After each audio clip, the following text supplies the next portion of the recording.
কিছুক্ষণ তাকিয়ে থেকে আরশ নুসরাতের নাক বৃদ্ধা এবং তর্জনী আঙ্গুল দিয়ে চেপে ধরল। নাক ধরার 5 সেকেন্ডের ভেতর নুসরাতের হাঁসফাঁস শুরু হলো। আরশ ঠোঁট বাঁকিয়ে হেসে নাক ছেড়ে দিল। মিনিট দুয়েক কাটার পর আরশ ঠোঁটে ঠোঁট চেপে নুসরাতের নাকে হালকা হাতের টোকা দিল। হাতের ভর দিয়ে নুসরাতের মুখের দিকে ঝুঁকে নুসরাতের ঠোঁটে আলগোছে চুমু খেলো। চুমু খেতে গিয়ে আরশের নাকে কস্তুরী আর ভ্যানিলা ফ্লেভারের ঘ্রাণ আসলো। নাক টেনে শ্বাস নিল আরশ। বিড়বিড় করলো, কি পারফিউম ইউজ করো, এত সুন্দর ঘ্রাণ? চুমু খেয়ে আরশ নিজেই লজ্জা পেল। লজ্জিত ভঙ্গিতে ঝাঁকড়া চুলে হাত বুলিয়ে মুচকি মুচকি হাসলো। সে কি সুযোগ নিয়েছে নুসরাতের? ভেতর থেকে কেউ বলে উঠল, তোর বউ, তুই কেন সুযোগ নিবি? এটা তোর অধিকার। আরশ নুসরাতের দিকে আবার তাকাতেই দেখলো নুসরাতের চোখের পাতা হালকা নড়ছে। আরশ সরে গেল, এক কথায় পালিয়ে গেল নুসরাতের থেকে দূরে। আরশ ওয়াশরুমের দরজা লাগাতেই নুসরাত নড়ে চড়ে চোখ মেলে তাকালো। নির্লিপ্ত চোখে কিছুক্ষণ দরজার দিকে তাকিয়ে দাঁত কেলিয়ে বিশ্রী রকম হাসি হাসলো। বিড়বিড় করলো, সৈয়দ আরশ হেলাল গু হারান হারার জন্য রেডি হন। নুসরাত ঠোঁট উল্টে ন্যাকা গলায় বলল, এরকম করছেন কেন আপনি? এটা তো ঠিক হচ্ছে না, একদম ঠিক হচ্ছে না। নুসরাত মুখ দিয়ে চুকচুক করলো। ওয়াশরুমের দিকে পিঠ ফিরিয়ে শুয়ে তাচ্ছিল্য করে বলল, পুরুষের ভালোবাসা যেমন একজন নারীর জন্য ভয়ঙ্কর, তেমনি নারীর ছলনা পুরুষের জন্য ভয়ঙ্কর। তোর বাসর সম্পর্কে কিছু বল, কিরকম কাটলো বাসরাত? বাসরাত বলতে গিয়ে মম একটু টেনে টেনে বলল। নুসরাত ভ্রু বাঁকিয়ে তাকালো। মম ডাবল মিনিং কথার উত্তর দিল ডাবল মিনিং ভাবে। কিছুটা টেনে টেনে ডিপ গলায় বলল, তুই যেমন ভাবছিস তার থেকে অনেক হট ভাবে কেটেছে। মম আগ্রহ নিয়ে নুসরাতের দিকে তাকালো। নুসরাত একপাশে শুয়ে মোবাইলে নোবেল পড়ছিল। মম নুসরাতের হাত থেকে মোবাইল টেনে নিয়ে এক পাশে ছুঁড়ে মারল। নুসরাত মোবাইলের দিকে কিছুক্ষণ শান্ত দৃষ্টিতে তাকিয়ে থেকে মমর দিকে চোখ ঘোরালো। নুসরাতের এমন শান্ত চোখে তাকানো দেখে মম কিছুটা ভরকে গেল। নুসরাতের ওপর কোনো ভরসা নেই। কোনো সময় সিম্পল বিষয় নিয়ে রাগ করে, আবার কোনো সময় অতিরিক্ত মাত্রা কোনো কিছু হলে রাগ করে না। তাই এই মেয়েকে বিশ্বাস করা যাবে না। কি রে বোন, এভাবে তাকাচ্ছিস কেন? মনে হচ্ছে ছিঁড়ে খেয়ে ফেলবি আমায়। কি? মম কিছু বলার আর সাহস পেল না।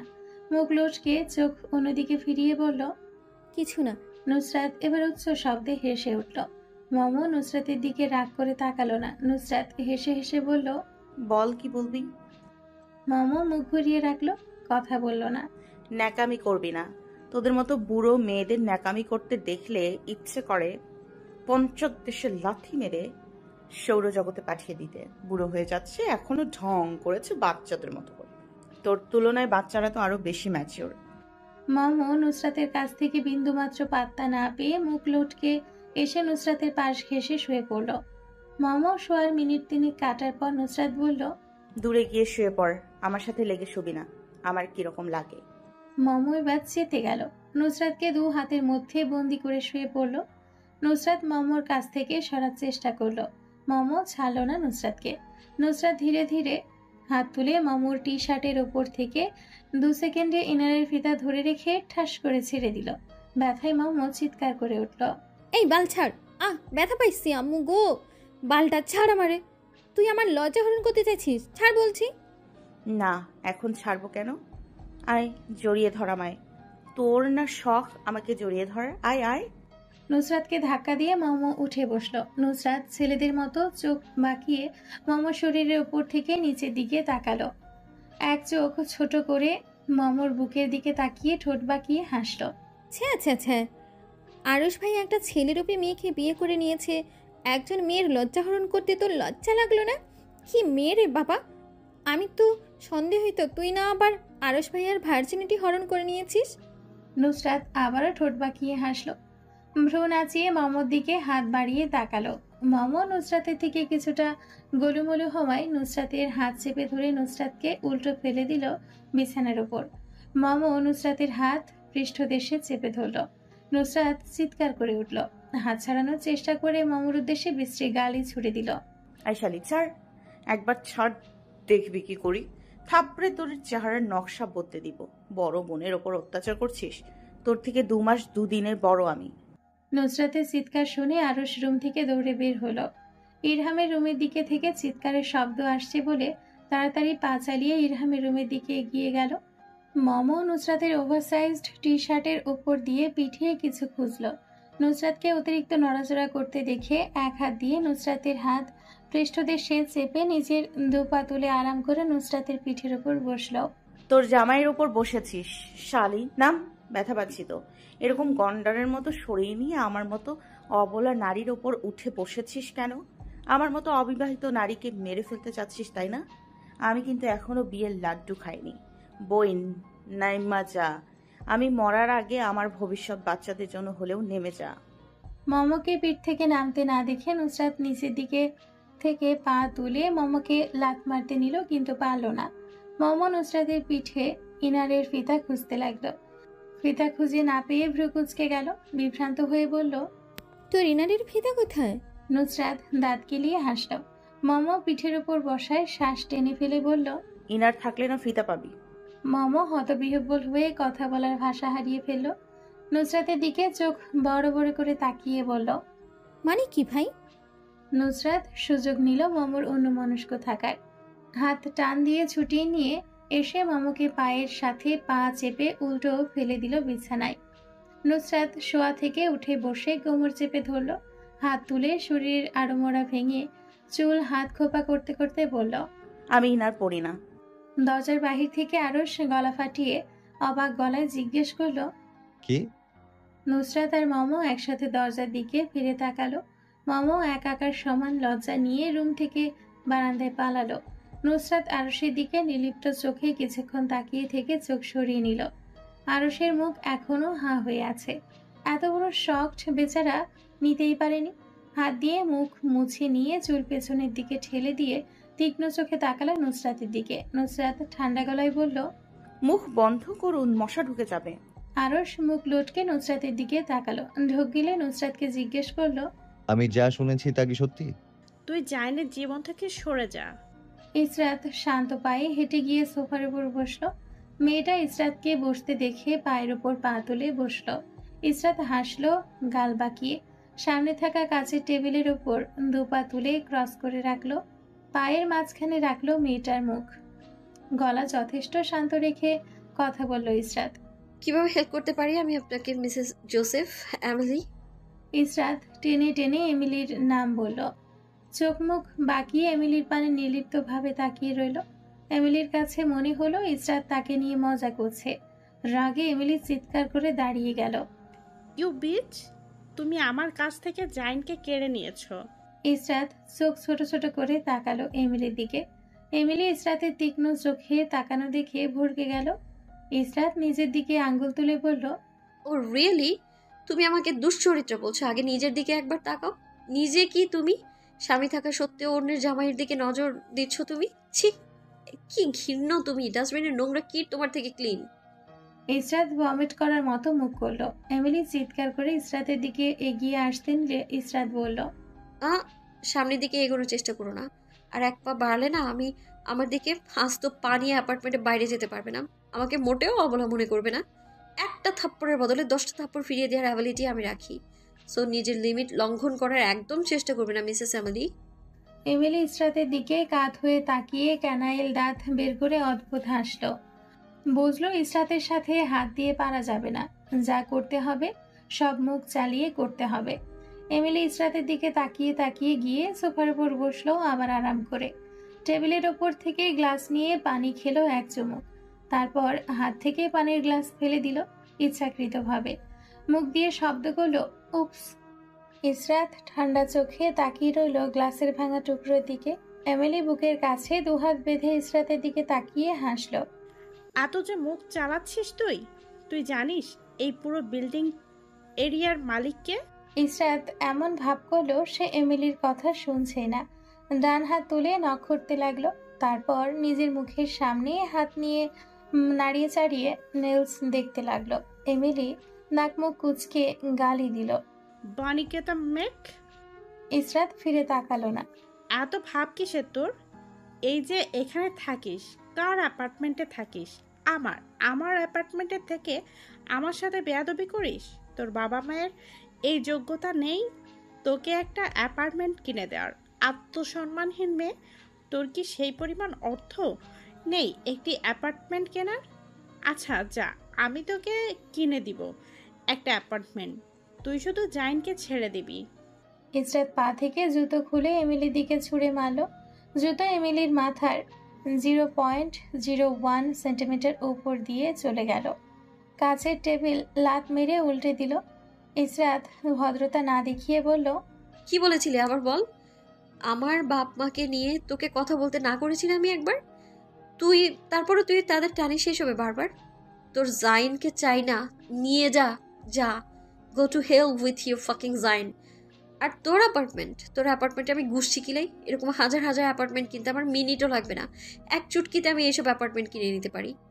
ইসরাত নিজের আরেক পায়ে জুতো খুলে ছুঁড়ে মারল এমিলির দিকে। এমিলি কিছু বুঝে ওঠার আগেই জুতো গিয়ে পড়ল তার মুখে। সেন্ট লরেন্টের সাইড ব্যাগ নিয়ে মোজা পরা অবস্থায় অ্যাপার্টমেন্ট থেকে বের হয়ে গেল ইসরাত। ইসরাত বেরিয়ে যেতেই এমিলির মুখে ফুটে উঠল পৈশাচিক হাসি।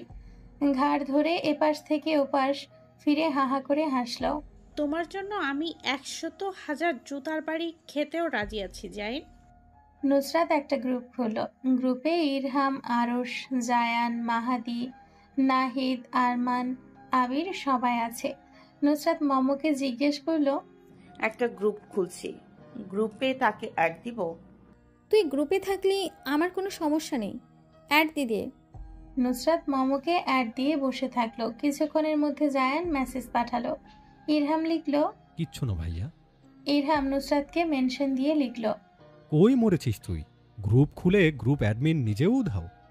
তুই বাল কোথায় গিয়েছিস? ঘুম থেকে উঠে দেখি বাড়ি থেকে উধাও। আমি তো শুধু গ্রুপ থেকে উধাও হয়েছি। ইরহাম ইমোজি পাঠালো। ভাই, আব্বুর সাথে বিজনেস ট্রিপে এসেছি। শালা সকল বালছাল জায়গা তো যাইতে তো নিলে, এখন বড় জায়গায় গেলা নিলা না কেন? ভাইয়ারা আছে। আমিও ও ধার ধারি না। ওরা থাকলে কি আর না থাকলে কি, নুসরাত কাউকে ভয় পায় না। মাহাদি রেস্টুরেন্টে গিয়েছিল, নিজের কিছু পিক পাঠালো। মমর শুধু বসে বসে সবার চ্যাট দেখতে লাগলো। মাহাদি গ্রুপ থেকে বের হয়ে মমর ইনবক্সে মেসেজ পাঠালো। এতগুলো ছেলের ভিড়ে তুই কি করছিস? এখানে নুসরাত আমাকে অ্যাড দিয়েছে। এটা কথা নয়। তুই এতক্ষণ ধরে এতগুলো ছেলের মধ্যে কি করছিলি? তুই যখন অ্যাড দিয়েছিস ভাবি তখন লিফট নিয়ে নিতে পারতি গ্রুপ থেকে। আমি তো কথা বলিনি, শুধু দেখেছি। তুই কথা বলিস আর না বলিস, তুই এতক্ষণ ধরে নন মাহরামদের মাঝে কি করছিলি? আর এসব করে তুই নিজেকে পিওর দাবি করিস? আপনি তো নমাহারাম, তাহলে আপনি আমার সাথে কথা বলেন কেন? আরে পাগল মহিলা, আমি কি থাকবো নাকি নন মাহরাম? কয়েকদিন পর আমি তোর জন্য হালাল হয়ে যাব। হিটার দ্বারা নিয়ন্ত্রিত রুম। রুমের চারপাশ গ্লাস দ্বারা আবৃত। ডিজাইনিং টেবিলে ডেস্কটপ সহ 4-5টা ল্যাপটপ রয়েছে। জাইন গ্লাসের সামনে গিয়ে দাঁড়ালো। এক হাত ফর্মাল প্যান্টের পকেটে রেখে গ্লাসের বাহিরের দিকে তাকিয়ে রইল। রাস্তায় গাড়ি চলাচল এক দৃষ্টিতে তাকিয়ে থেকে দেখতে লাগলো। জাইনের চিন্তার ব্যাঘাত ঘটিয়ে কল আসলো। পকেট থেকে মোবাইল বের করে নির্লিপ্ত চোখে তাকিয়ে রইল ফোনের দিকে। ফোন বাজতে বাজতে কেটে যাওয়ার সেকেন্ড আগে জাইন ফোন ধরল। লাউড স্পিকারে ফোন রেখে জাইন সালাম দিয়ে বলল, কি হয়েছে আম্মু, এখন কল দিচ্ছ কেন?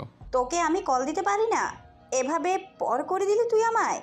জাইন গলার স্বর নরম করে কথা বলতে চাইল, কিছুটা ধীর স্বরে বলল, আমি সেটা কখন বললাম?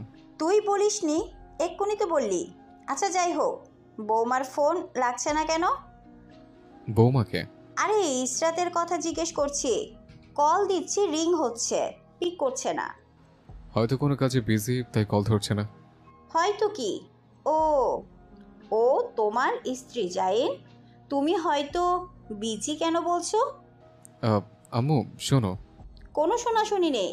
তুমি কেন বলবে হয়তো?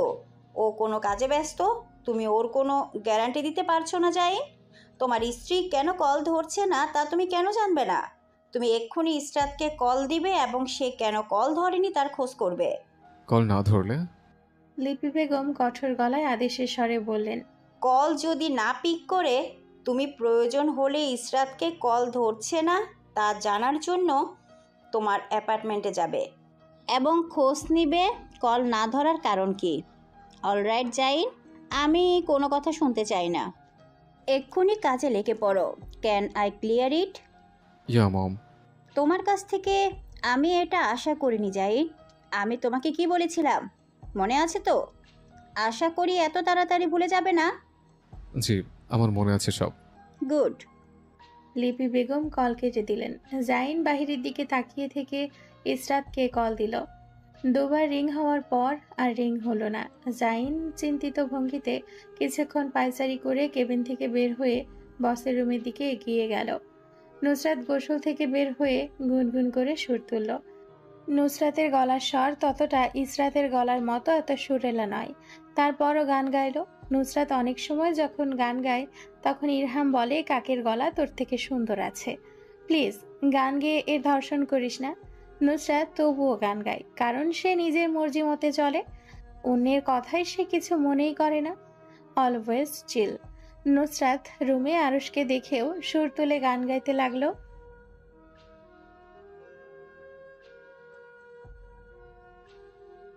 নুসরাত একটু বেশি করে গুনগুন করলো, secrets I have hand in my heart. Aarush কিছুক্ষণ আয় করলো। নুসরাতকে কিছু জিজ্ঞেস করতে গিয়েও জিজ্ঞেস করতে পারল না। ল্যাপটপ থেকে চোখ তুলে চোরা চোখে কিছুক্ষণ পর পর নুসরাতের দিকে তাকিয়ে চোখ সরিয়ে নিল। চুলের মতো না তাকিয়ে সরাসরি তাকান। লজ্জা পেলে বলুন আমি চোখ বন্ধ করে আপনার সামনে বসে থাকবো, আর আপনি মন ভরে দেখবেন। এরকম চোরের মতো তাকিয়ে নিজে কি প্রমাণ করতে চেয়েছেন? আপনি চোর। আরুষ গলা পরিষ্কার করে নিয়ে বিব্রত বোধ একপাশে রেখে নুসরাতকে জিজ্ঞেস করলো, কি এমন গোপনীয়তা যেটা তুই তোর হৃদয়ে লুকিয়ে রেখেছিস? নুসরাত চোখ দিয়ে হাসলো। ভিজে চুল থেকে টাওয়াল খুলতে খুলতে আরশের দিকে এগিয়ে আসলো। আরশের পেছন থেকে হালকা ঝুঁকে নুসরাত ফিসফিস করে কানের কাছে বলল, সেটা তো বলা যাবে না। সারা রুম কাঁপিয়ে নুসরাতের মোবাইলে কল আসলো। আরশ কিছুক্ষণ বিরক্তির চোখে নুসরাতের মোবাইলের দিকে তাকিয়ে চোখ ঘুরিয়ে নুসরাতের দিকে তাকালো। নুসরাতের শরীর থেকে আবারও সেই কস্তুরি আর ভ্যানিল ফ্লেভারের ঘ্রাণ আসছে। আরশ নাক টেনে ঘ্রাণ নিল। কি সুন্দর ঘ্রাণ! হঠাৎ কল আসায় নুসরাত ঝুঁকা থেকে উঠতে পারল কই। আরশ হাত দিয়ে পেঁচিয়ে নুসরাতের ঘাড় চেপে ধরল। নুসরাত ভ্রু বাঁকিয়ে তাকালো। আকস্মিক আরশ তার ঘাড় চেপে ধরেছে কেন? মুখ বাঁকিয়ে তাকিয়ে থেকে কিছু বলতে নিবে আরশ গম্ভীর গলায় জিজ্ঞেস করলো, কি পারফিউম ইউজ করিস তুই? নুসরাত বিরক্তির চরম শিখরে পৌঁছে গেল। রেগে জিজ্ঞেস করলো, এটা জিজ্ঞেস করার জন্য এভাবে জাপটে ধরে রেখেছেন? মানুষের মতো জিজ্ঞেস করা যায় তো। আমি পালিয়ে যাচ্ছি না কোথাও। আরশ নির্লিপ্ত চোখে তাকিয়ে থেকে মাথা নাড়ল। নুসরাত বিরক্তি নিয়ে নিজেকে ছাড়ানোর চেষ্টা করলো, পারল না।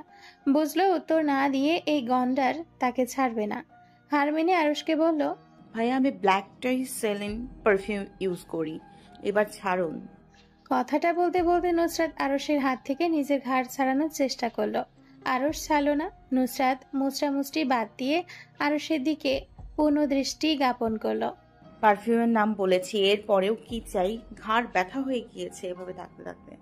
আরশ নুসরাতের ঘাড় ধরে টেনে পেছন থেকে সামনে নিয়ে আসলো। নুসরাত আরশের মতো সুঠাম দেহের ব্যক্তির কাছে হার মানল। সে তো আরশের কাছে চুনোপুটি। চুপচাপ তাকিয়ে রইল ঘাড় বাঁকিয়ে আরশের দিকে। আরশ শক্ত গলায় বলল, আমি তোর ভাইয়া? নুসরাতের মনে হয় ঠোঁটের আগায় উত্তর ছিল, আরশের প্রশ্নের সাথে সাথে উত্তর। আপনি আমার ভাইয়া না তো কি? কে বলেছে আমি তোর ভাইয়া? মা, কে বলতে যাবে? আপনি ভাইয়া না হলে কি আমার চাচা? কি? আরশের হাত কিছুটা ঢিলে হতেই নুসরাত হাতের নিচ দিয়ে বের হয়ে গেল। ফোনের কাছে গিয়ে দেখলো 10+ মিসড কল ইসরাতের নাম্বার থেকে। ঝটপট কল ব্যাক করলো।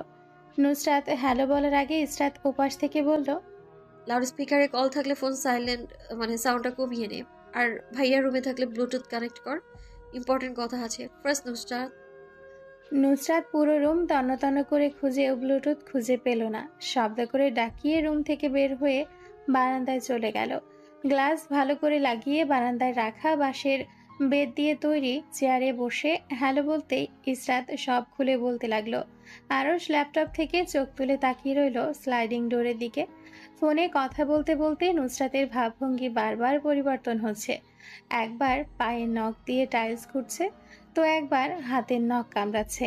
কিছুক্ষণ পর পর আবার ঠোঁট কাঁপছে, কান্নায় নয় রাগে। ঠোঁটে ঠোঁট চেপে নুসরাত চিৎকার করে উঠল। নুসরাতের চিৎকারে আরশের মনে হলো কানে তালা লেগে গিয়েছে। অবাক দৃষ্টিতে কিছুক্ষণ তাকিয়ে রইল। আরুষকে অবাক করে নুসরাত দাঁত কিরমিরিয়ে চিৎকার করে বলল, তুমি ওখানে বসে বাল করছিলে, হাত চালাতে পারোনি? এখন সব বাল হয়ে যাওয়ার পর বোনের কথা মনে পড়ছে? এই, তুমি ওখানে কি করছিলে? আঙুল চুষছিলে বসে? এখন কি করবে ভেবেছো কিছু? না, কিছু ভাবিনি। আর তুই চিৎকার কেন করছিস? তোর চিৎকারে পুরো বাড়ির মানুষ চলে আসবে তোর রুমে। আস্তে কথা বল। এখন কি ভেবেছিস? ঝটপট বল। এখনো কিছু ভাবিনি। হ এসব করো শালি। কি বইলা দিছি? কেউ তেড়ি বেড়ি করলে এক চটকনা দিয়া কান লাল কইরা দেওয়ার জন্য। তোমারে আয়সা অপমান কইরা তোমারে তোমার বাসা থেকে বাইর কইরা দে, আর তুমি শালি আঙুল চুষো। আত্মসম্মান বোধ দেখানো বের করছি তোমার। এখন ফোন রাখ, পরে কিছু ভেবে কল করব। আর শোন, যেখানে আছিস সেখানে স্টে কর। আমি ভাবছি কি করা যায়। যে বাসা থেকে বের হয়েছিস আর ওই বাসায় ফিরে যাবি না। আমি কিছু ভেবে জানাচ্ছি। নুসরাত ফোন কেটে দিয়ে বারান্দায় কিছুক্ষণ বসে নখ খুঁটল। তারপর রুমে এসে ঠাস করে বিছানায় শুয়ে পড়ল। মাথা ব্যথায় সবকিছু অন্ধকার দেখছে। বিছানায় শুয়ে পড়তে মনে হলো নুসরাতের পুরো দুনিয়া দুলে উঠছে। হাত দিয়ে খামচে ধরল বেডশিট। চোখ বুজে কিছুক্ষণ ওভাবে পড়ে রইল। আধ ঘন্টা পরে আবার উঠে বসল নুসরাত। রুমের এ মাথা থেকে ও মাথা পায়চারি করতে লাগলো। আরশ কাজ করছিল ল্যাপটপে কিছু, কিন্তু নুসরাতকে পায়চারি করতে দেখে কাজ করা থেকে কনসেন্ট্রেশন হারিয়ে নুসরাতের দিকে তাকালো। ওভারসাইজড টি শার্ট দলা পাকিয়ে আছে, প্যান্টের এক পা নেমে মেঝেতে গড়াগড়ি খাচ্ছে, আর অন্য পা হাঁটু থেকে কিছুটা নিচে নেমে আছে। চুলগুলো বরাবরের মতো দলা পাকিয়ে মাথার মাঝখানে খোপা করে রেখেছে। মুখের চারপাশে চুল ছড়িয়ে ছিটিয়ে পড়ে আছে, কপালে ঘামের রেশ। নুসরাত 2 হাত দিয়ে মুখ মুছে পায়চারি করতে লাগলো। আরশের চিন্তার ব্যাঘাত ঘটিয়ে রুমে আসলো আহান। গলা ফাটিয়ে চিৎকার করে বলল, বড় আপি। নুসরাত ফিরে তাকাতে পারল না। তার আগে আহান চিৎকার করে বলল, আই লাভ ইউ বড় আপু। আরশ রসগোল্লার মতো চোখ বড় বড় করে নিল। নুসরাতের আহানের পানে তাকাতেই আহান এসে নুসরাতের পেট জড়িয়ে ধরল। আরশ ধমকে উঠল আহানকে, আই লাভ ইউ এসব কোথায় থেকে শিখেছিস? কেন, তুমিও কি শিখতে চাবে ভাইয়া? চুপ, এসব কথা যেন আর না শুনি। তুই জানিস এর অর্থ কি? হ্যাঁ জানি তো। দেখি বলতো। আই লাভ ইউ অর্থ আমি বড় আপুকে ভালোবাসি। তুই কেন ভালোবাসবি ওকে? কারণ আমি বড় আপুকে ভালোবাসি, তাই ভালোবাসি। আর এই কারণেই ভালোবাসি। তোমার কি হয়েছে? আপিকে আই লাভ ইউ বললে? তুই আমার বউকে আই লাভ ইউ বলবি কেন? তোমার বউ মানে তো আমারও বউ। এই, তুই আমার বউকে নিজের বউ বলছিস কেন? বড় আপু আমার বউ, তাই বলছি। তোকে কে অধিকার দিয়েছে আমার স্ত্রীকে তোর বউ বলার? আহান গালে হাত দিয়ে কিছুক্ষণ ভাবলো। কিছু মনে হওয়ার পর বলল, বড় আপু নিজেই বলেছে একদিন আপু আমাকে বিয়ে করবে, আমার বউ হবে। বললেই হলো? তুই কত খাটো দেখ ওর তুলনায়, তোর সাথে যায় ওর? আহান নুসরাতের দিকে মাথা তুলে তাকালো। আহানের কাছে মনে হলো নুসরাত একটু বেশি লম্বা। এত লম্বা হতে কে বলেছিল? গালে হাত দিয়ে কিছু ভেবে চেয়ার টেনে নিয়ে আসলো। নুসরাতের পাশে চেয়ার রেখে দাঁড়িয়ে গেল। তারপরও 3 কি 4 ইঞ্চি ডিফারেন্স থেকেই গেল। এই দেখো, আমি আর বড় আপু সেম সেম। এখন আমি আর বড় আপু স্বামী স্ত্রী, তুমি থার্ড পারসন। তাই আমাদের স্বামী স্ত্রীর রুম থেকে বের হও। নুসরাত চুপচাপ কিছুক্ষণ দুজনের দিকে তাকালো। আহানের দিকে তাকিয়ে হালকা হেসে গালে ঠেসে চুমু খেয়ে বলল, হয়েছে, আর ঝগড়া করতে হবে না, যা, আমি তোর বউ। আহান ভাব নিয়ে নিজের গেঞ্জির কলার ঠিক করে নিল। আরুষকে জিব্বা বের করে ভেঙিয়ে বলল, দেখো, আমার বউ আমাকে চুমু খেয়েছে। তোমাকে খেয়েছে কোনোদিন? হুম।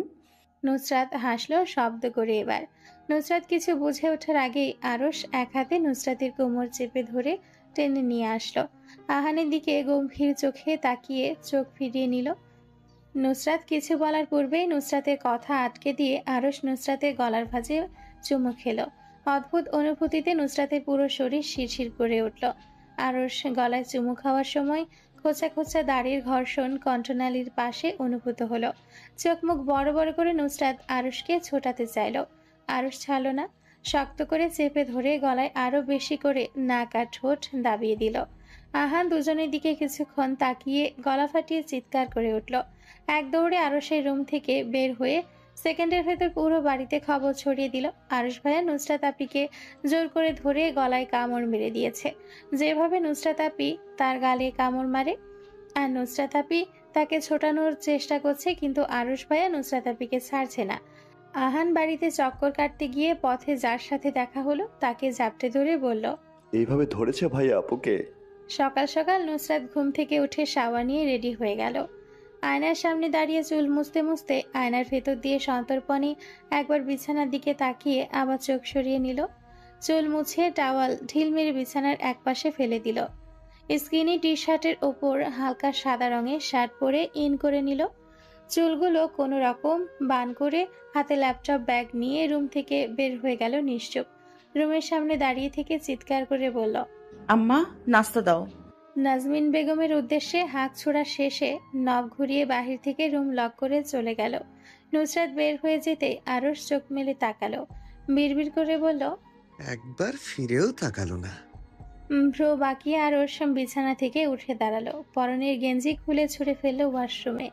সিগারেট ঠোঁটে চেপে রুম থেকে বের হয়ে গিয়ে বারান্দায় দাঁড়ালো উদাম গায়ে। শরীরে প্রতিটি খাঁজ ভেসে আছে। রেলিংয়ের ওপর হাত চেপে দাঁড়াতেই হাতের পেশিগুলো ফুলে ফেঁপে উঠল। সিগারেটে আরো দু একবার টান দিয়ে আরশ বারান্দার পাশ দিয়ে ছুঁড়ে ফেলে দিল। এর মধ্যে নুসরাতকে দেখা গেল ইরহামের কাঁধ চেপে বাড়ির বাইরে বের হতে। মুখ গম্ভীর করে রেখেছে, কাঁধে ল্যাপটপের ব্যাগ, চোখে চশমা, পায়ে স্লিপার, হাতে গাড়ির কি। দেখতে অন্যরকম সুন্দর লাগছে। আরশ বারান্দায় দাঁড়িয়ে তাকিয়ে থাকলো এক দৃষ্টিতে। নুসরাত নাকের ওপর থেকে চশমা ঠেলে ওপরের দিকে তুলে গ্যারেজের দিকে এগিয়ে গেল। কিছুক্ষণ পর গাড়ি গ্যারেজ থেকে বের করে নিয়ে এসে গাড়ির কাঁচ নামিয়ে ইরহামের দিকে তাকিয়ে কিছু বলল। ইরহামের উত্তর আসতেই এক সেকেন্ড দেরি না করে বারান্দার দিকে তেজশ্রী চোখ তাক করলো নুসরাত। আরশ নুসরাতের দিকে তাকিয়েছিল। নুসরাত তাকাতে দুজনের চোখাচোখি হলো। আরশকে রেলিংয়ে দু হাত চেপে তার দিকে এক দৃষ্টিতে তাকিয়ে থাকতে দেখে নুসরাত বিরক্ত হয়ে চোখ ফিরিয়ে নিল। আরশের থেকে চোখ ফিরিয়ে এনে ইরহামকে বলল গাড়িতে উঠতে। ইরহাম মুখ কালো করে গাড়িতে উঠে বসলো। গাড়ির দরজা লাগিয়ে সিট বেল্ট বাঁধার আগেই নুসরাত গাড়ি স্টার্ট করে এক টান মেরে বাড়ি থেকে গাড়ি বাহিরে নিয়ে গেল। আকস্মিক গাড়ি স্টার্ট দেওয়ায় ইরহাম পেছন থেকে সামনের দিকে ঝুঁকে গেল। মুখ তুলে নুসরাতের দিকে তাকাতে দেখলো নুসরাত মুখ প্যাঁচার মতো বানিয়ে রেখেছে। এই তো এতক্ষণ ঠিক ছিল, এখন আবার মুখ এরকম বানিয়েছে কেন? আরশ গাড়ির দিকে তাকিয়ে রইল। নুসরাত গাড়ি নিয়ে চলে যেতেই টনক নড়ল। কার গাড়ি নিয়ে গিয়েছে এরা? যখন বুঝলো এটা তার গাড়ি ছিল ততক্ষণে অনেক দেরি হয়ে গিয়েছে। নুসরাত গাড়ি নিয়ে চলে গিয়েছে বাড়ির ত্রিসীমানার বাহিরে। আরশ রাগে চুল মুঠো করে চিৎকার করে উঠল। তার গাড়ির এক চুল পরিমাণ কিছু হলে সে নুসরাতকে ছাড়বে না। গাড়ি তার ইমোশন, আর তার ইমোশন নিয়ে নুসরাত বারবার খেলে।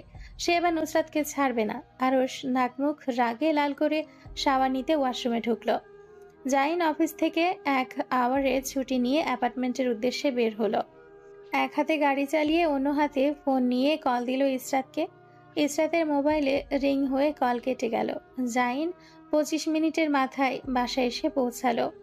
এলিভেটরে কাঙ্ক্ষিত নাম্বারে প্রেস করে অপেক্ষা করতে লাগলো পৌঁছানোর জন্য। এলিভেটর খুলে যেতেই জাইন এগিয়ে গেল অ্যাপার্টমেন্টের দিকে। লক খুলে ভেতরে ঢুকতেই চোখে ভেসে উঠল অন্ধকার। পকেট থেকে মোবাইল বের করে ফ্ল্যাশ অন করলো। ড্রয়িং রুমের লাইট অন করে ইসরাতের নাম ধরে ডাকলো। সবকিছু ঠিকঠাক আছে কিনা ভালো করে দেখলো জাইন। ইসরাতের উত্তর না পেয়ে জাইন মনে করলো ইসরাত রেস্টুরেন্টে গিয়েছে, তাই অ্যাপার্টমেন্ট লক করে সেও বের হয়ে গেল। ইসরাত ক্যামেলিয়ার অ্যাপার্টমেন্টে বসে আছে। ক্যামেলিয়া নখ কামড়াতে কামড়াতে জিজ্ঞেস করলো ইসরাতকে, এখন কি করবে তুমি ইসরাত? ইসরাত গালে হাত দিয়ে বসে রইল। বসে বসে চিন্তা করতে লাগলো। নুসরাতের বলাই নয়, মেয়েটা তার আত্মসম্মানে আঘাত করেছে, তাই আর সে এখন আর ওই বাসায় ফিরে যাবে না। কিছু ভাবিনি। ইসরাত টাইম দেখার জন্য হাতে মোবাইল নিল। ওয়ালপেপারে অনেকগুলো মিসড কল ভাসছে। ইসরাত লক খুলে ঢুকতেই একের পর এক কলের নোটিফিকেশন আসতে লাগলো। সাথে হোয়াটসঅ্যাপেও 48+ মিসড কল। ইসরাত মোবাইলে সাউন্ড মোডের দিকে তাকালো। মিউট করে রেখে দিয়েছে। ইসরাত হাত দিয়ে কপাল চাপড়ালো। সে কখন থেকে এত অন্যমনস্ক হলো? মোবাইলে সাউন্ড মিউট করে রেখেছে আর সেটা অন করতে ভুলে গিয়েছে। লিপি বেগম আর জাইনের নাম্বার থেকে এত মিসড কল দেখে ইসরাত প্রথমে কল ব্যাক করলো লিপি বেগমকে। লিপি বেগমকে অনেকক্ষণ সাফাই দেওয়ার পর তিনি মানলেন। জিজ্ঞেস করলেন, কেমন আছো, কি করছো, খাওয়া দাওয়া কেমন চলছে, শরীর কেমন, এসব জিজ্ঞেস করে রেখে দিলেন। ইসরাত জাইনকে কল ব্যাক করলো। জাইন প্রথমবার কল ধরলো না। ইসরাত এরকম করে প্রায় 4 বারের মতো কল করলো, জাইন ধরলো না। ইসরাত এবার কল দিতেই জাইন কল ধরলো। কল ধরে যথেষ্ট ধীর স্বরে বলল,